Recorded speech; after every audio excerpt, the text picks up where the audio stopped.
নমস্কাৰ। কবিতাৰ শিৰোনাম সাগৰ দেখিছা, কবি দেৱকান্ত বৰুৱা।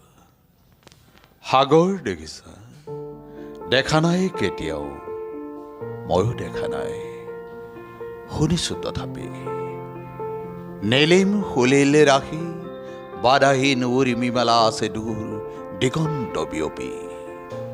মোৰ ই অন্তৰখনি সাগৰৰ দৰে নীলা, বেদনাৰে দেখা নাই তুমি। উঠিছে মৰিছে যত বাসনাৰ লক্ষ্য ঢৌ, তোমাৰ এই স্মৃতি সীমা চুমি। শুনা নাই মোৰ সাগৰত তুমি, শুনা নাই ধুমুহাৰ উতলা সংগীত, বুজা নাই অনুভৱ কৰা নাই ফুলনিত বসন্তৰ কোমল ইংগিত। দেখিছাতো ৰামধেনু বাৰিষাৰ ডাৱৰত পোহৰৰ মোহন গৌৰৱ, প্ৰেমৰ পোহৰ দীপ্ত মৰিহিয়া আকাশত দেখিছানে ৰঙৰ উৎসৱ। মাজনিশা সাৰ পাই শুনিছানে কেতিয়াবা কেতেকীৰ হিয়া ভগা মাত, ভাবিছানে এটিবাৰো পক্ষীৰ ডিঙিত কান্দে মানুহৰ বুকুৰ সম্বাদ।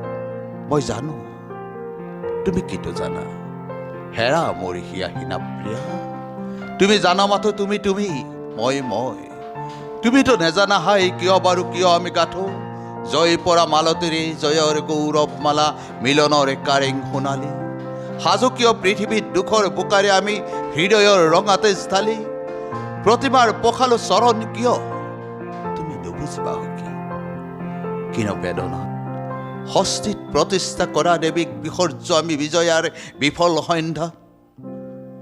সন্ধিয়া আহিছে নামি ঠক হেৰ নেলাকে জ্বলাব চাকি, দুটি নয়নৰ সহজ প্ৰভাৰে নাহিবা তিমিৰ, তুমি অন্ধকাৰ মোৰ জগতৰ।